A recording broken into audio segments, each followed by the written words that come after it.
Hello, hello. This is Pablo with Meditation Amsterdam. It is a very cool Saturday afternoon, and I'm just back from a little workout in the park. And I want to record a thought or an analogy that has been playing in my mind for the past couple of days, which explains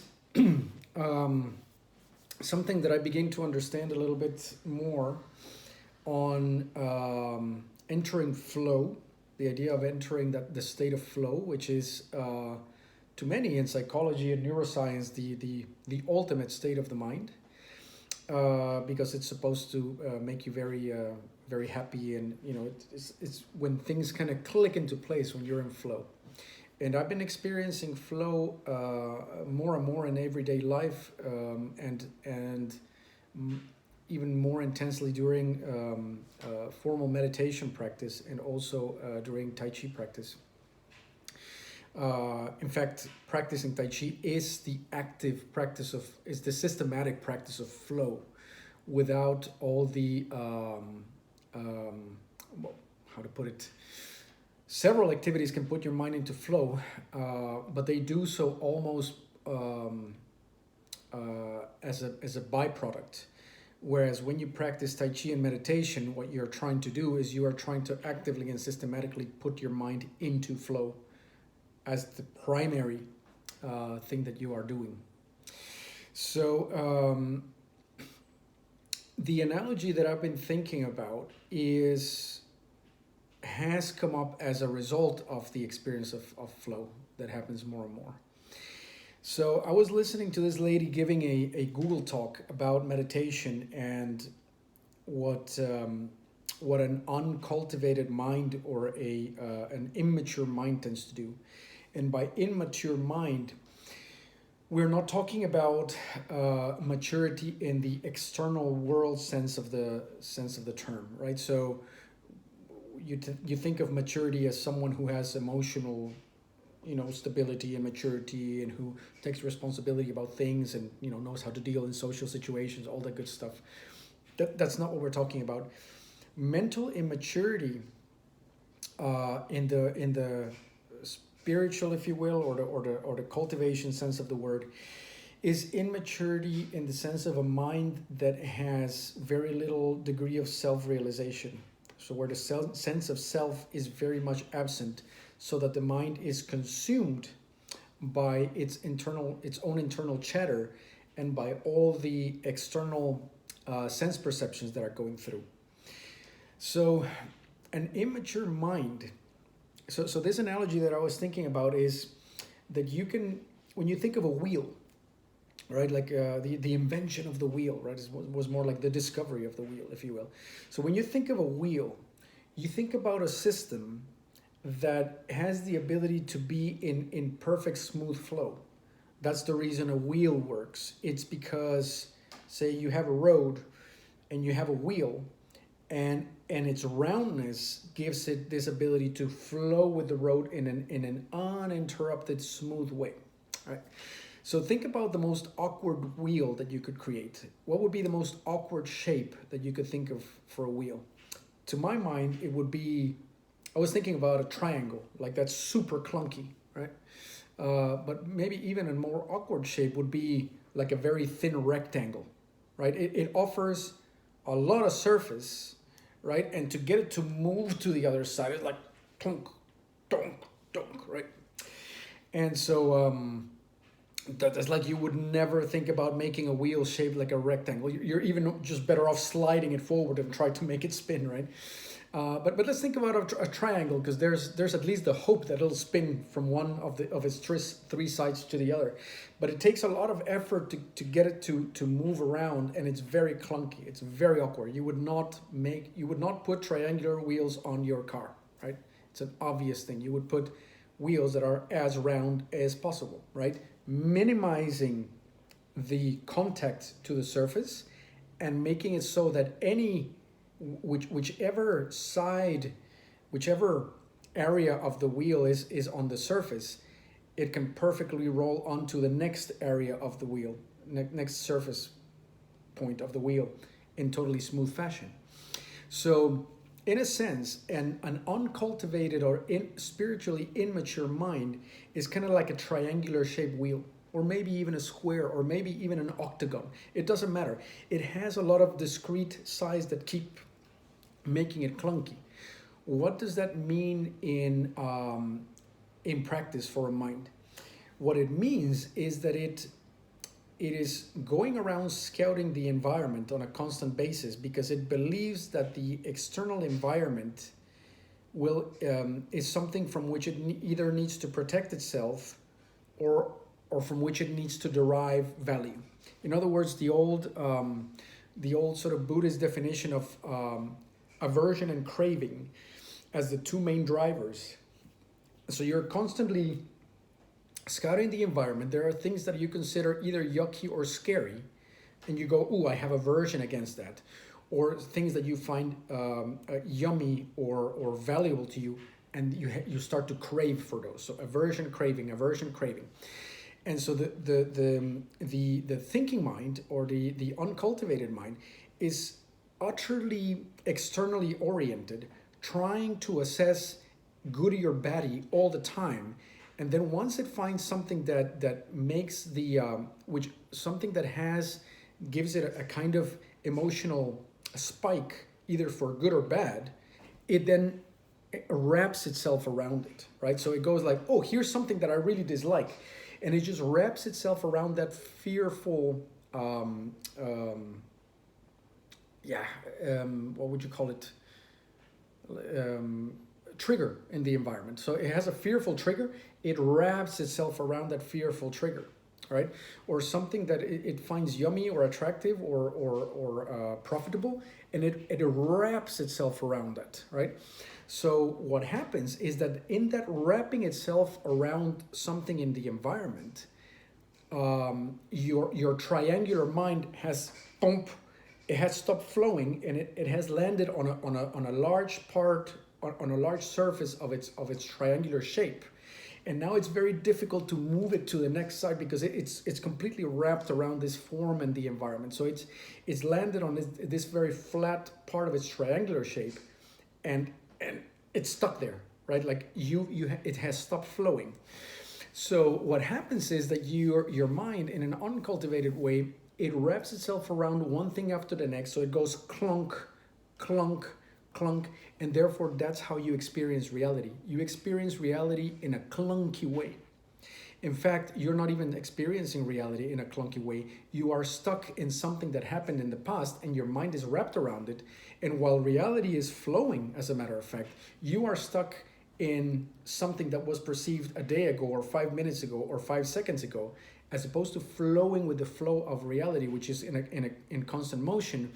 You are clunkily grabbing onto things, and therefore always living in the past or the future. So you are trapped in time. That's what's called or described as being trapped in time, right?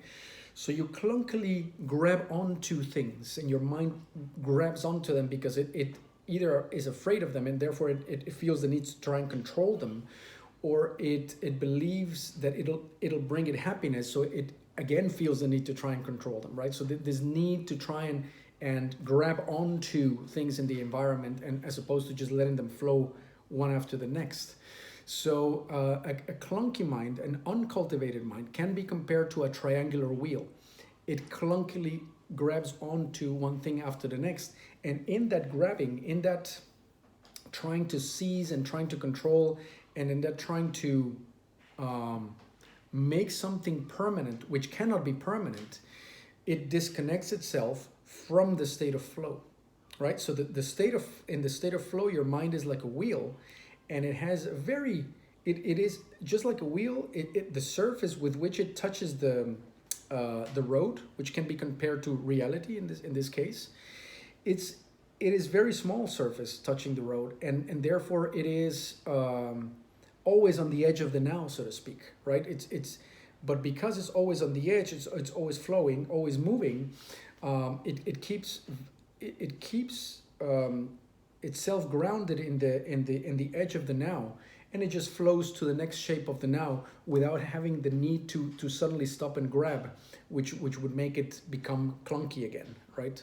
I hope this analogy is making sense.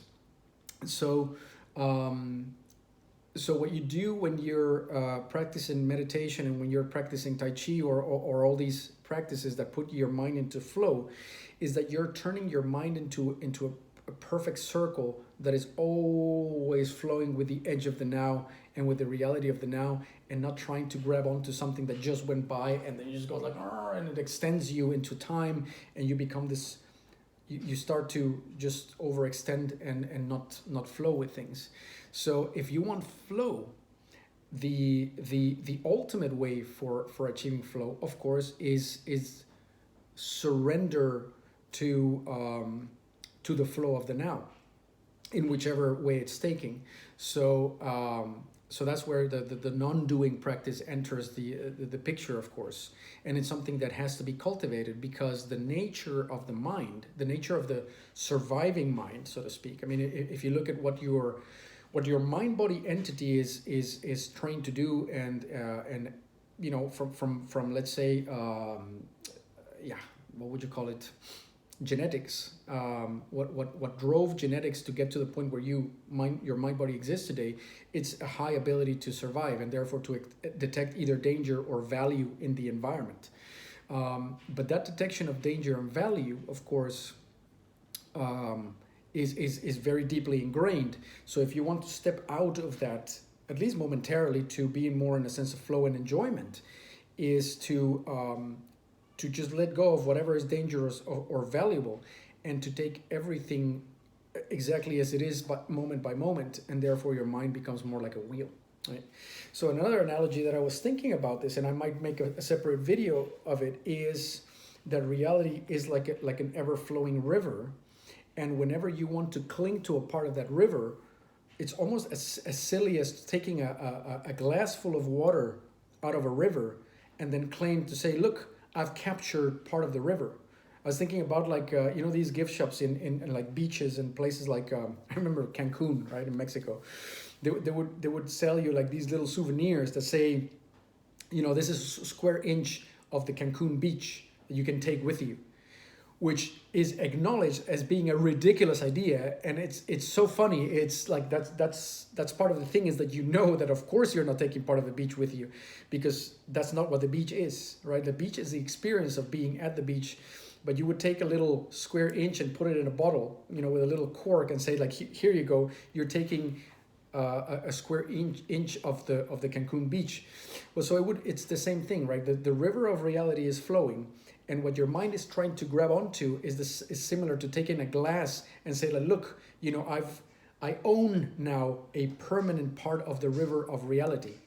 It's an insane idea, actually, to claim that. Like, you can never take a glass full of the river of reality and then just go hold on to it, because reality is the flowing river itself. And so the very attempt at taking a glass full and making it permanent is your mind's attempt at making things fixed. And by taking a glass full and fixing it and fixating on it, you miss out on the state of flow, which is your ability to flow on a constant basis with the river of reality, right? So that's another way of seeing it. So so that's an analogy that I thought might be helpful, because as your meditation or mind-body practices progress, you find yourself cultivating a mind that is less prone to fixation, yeah. So this grabbing onto and trying to control a certain thing and trying to make it permanent, that is mental fixation, and you find yourself experiencing more the state of flow. And something funny starts to happen when you experience with the state of flow, which is it is incredibly pleasurable. It is it's kind of like blissful, right? It is just like this. You experience this almost otherworldly, magical reality where you go like, whoa, this is it. This is what I want, right? Like this is what I was really looking for without knowing it. And what starts to happen is See, the reason you grab onto things is that you don't trust in the flow of reality. And you think, not having tasted flow, the only logical option is fixation. Yeah. So to a mind that has not had a taste for the flow of reality, fixation is the only logical thing to do, is to say, well, I don't know how any other way to feel safe. So the way I'm going to try to feel safe is to cling, is to go need to make secure, right? But when your mind starts to get a taste for flow, and it goes, ah, oh, man, this is amazing, this is beautiful, I can let things flow, and somehow I know that I will have the resources to deal with whatever that flow brings to me, so I can let go. Wow, and then you stop. That clinginess comes with contraction, right? Like it comes with a mental contraction and with a bodily contraction. But when you taste flow, it goes, oh, okay, so I was clinging because I thought I could control. Control is an illusion, by the way. Like you think that by fixating the mind on a thing, you keep it fixed, but you don't, right? Like you just do a song and dance that keeps you constrained, but reality just keeps sort of doing its thing without any control on your part whatsoever, including your mental flow. You don't control it at all, right? But you think that you can, so your system contracts in that illusion of control. So once you have a sense for flow, you relax and you let go of that, and then you start to flow, and you feel ironically safer than you did when you were trying to control everything.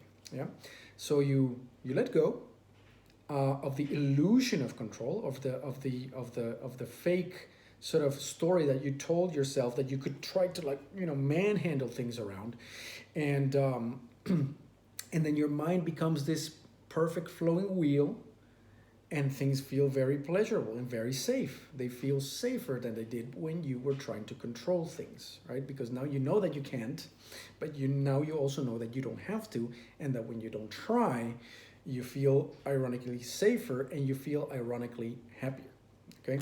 Which is what you want, right? But this is not a happiness that is like, I crave for something, I get it, I fix it, and therefore I feel like, oh, no, I'm happy. No, this is a happiness that goes, hey, here comes something that seems scary. Oh, that's interesting. Ooh, now I'm observing the scariness, and then it passes. Hey, here's something that my mind thinks is going to make me super happy. Well, maybe let's play and try to get it. Oh, I got it. Oh, that's very interesting. I wonder, when it will pass. Oh, there it goes. It's gone away. Okay. Or, oh, I didn't manage to get it. Oh, well, that probably means that something else is going to come next, right? So it's like do do do do do do. You just go. It's up and down, up and down, up and down. But you don't fixate or cling to any of these things, and therefore you achieve the state of flow through a release. Right, the state of flow is not achieved by trying to will your way into flow. It's done through surrender to just the river of ongoing impressions in the mind. You are the center of knowing awareness that is there, just observing them, including your mind and including your body, and that state of flow starts to become more part of what you are, which is your real self, as a matter of fact, right? Like you've tricked yourself into thinking that you are this achieving entity that does stuff, but you're not. It's an enmeshment of your center of awareness with all the happenings around it, which is not real, right? So you unenmesh that stuff. You become the center of awareness, and all the happenings in your mind and body and your environment just become things that you start to observe on an ongoing basis as if it was a movie, okay? So I hope that helps. That's yet another analogy, yet another angle into this whole thing. It's thinking of self-cultivation and cultivation of mind and body as trying to turn your mind into a wheel that, instead of being clunkily shaped into big angles that sort of clunkily get you out of reality, it starts to become more of a circular wheel that flows with life, and therefore puts you in a state of flow. Hope that helps. And I'll be back with more videos. Cheerio. Bye.